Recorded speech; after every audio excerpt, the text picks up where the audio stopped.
Hi, Dwayne Duggan, Remax of Boulder Video Podcast. Today we have Stan Urban with us. He is the branch manager of Land Title of Boulder, Colorado. Stan has been with Land Title 26 years and I think a little over 30 in the business. So Stan, thank you for taking the time to be here with us today. You bet. Thank you, Dwayne.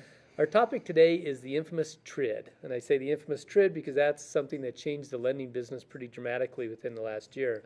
On previous video podcasts, we've had guests. We had an attorney and we had one of the lenders. And it's interesting how the different perspectives occur between all these different parties, the lender, the attorney, and now we're going to have the title company perspective. So I'm really glad Stan, with lots of experience, is going to tell us the story of TRID from his point of view and how it's been a good thing or a bad thing. So why don't we start out with kind of redefining what TRID is? It's the Truth in Lending Act and also the Real Estate Settlement Act from 1974. And we ran into some problems in 2007 and with the financial crisis. So they came out with the Dodd-Frank Act in 2011.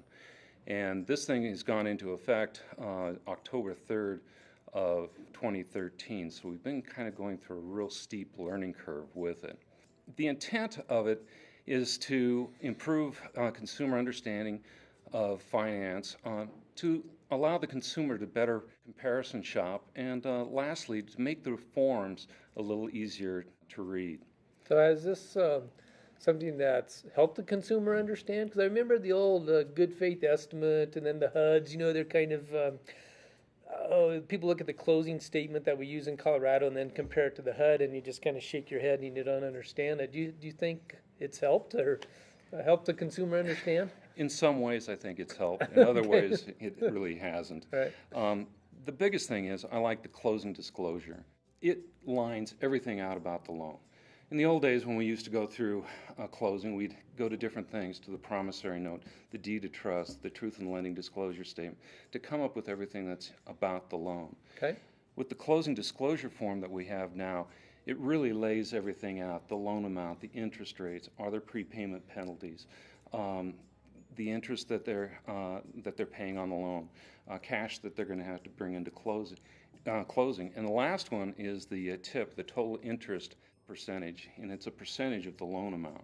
And sometimes people see that and they kind of get a little scared. Yes. It is a lot of money.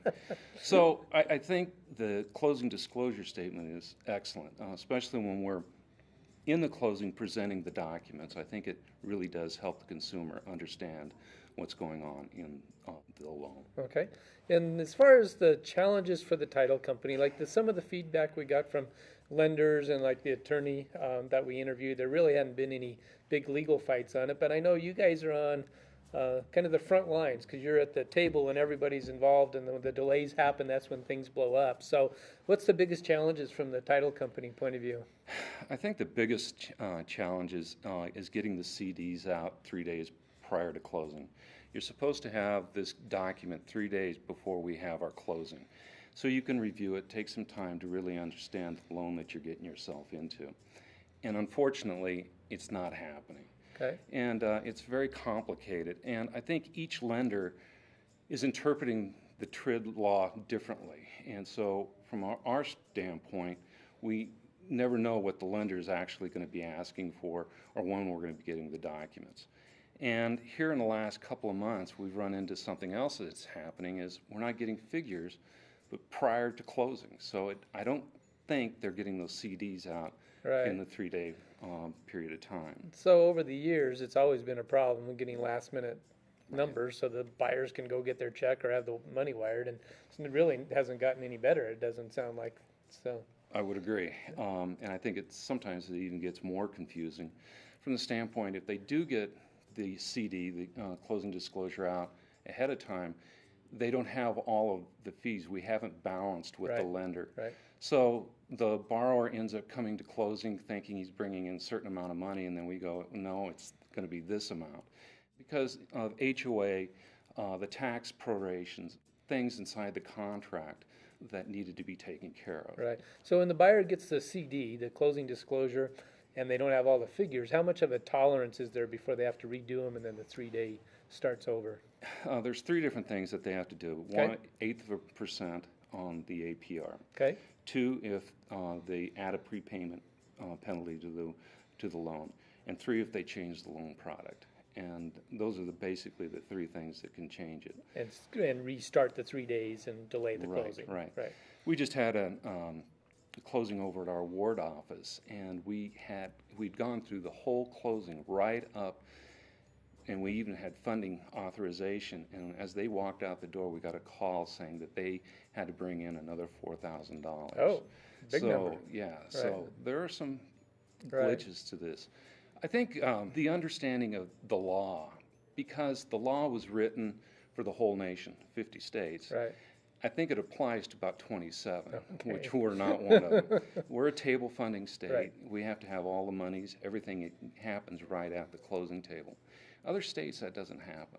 Even to the point of the owner's title insurance policy, some states don't require that.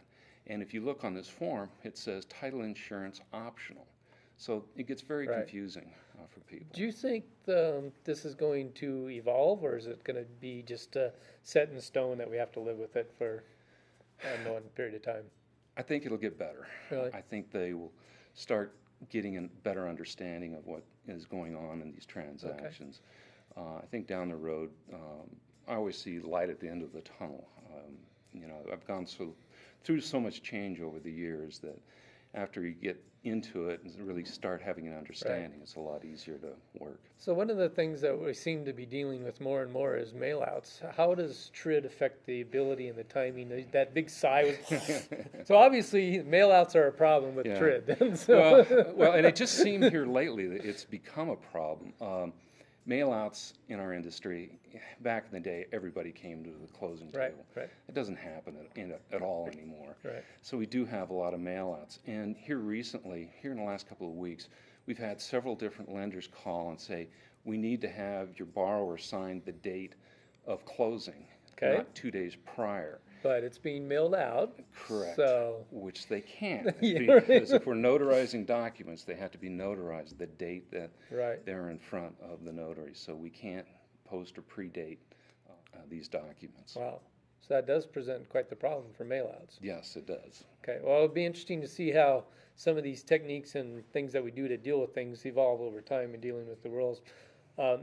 Any other stories that you can think of that has been a problem with TRID? I would just encourage your listeners, if they do run into a problem with a closing, not to be silent about it. Get a hold of the CFPB, the Consumer Financial Protection Bureau, and reach out to them.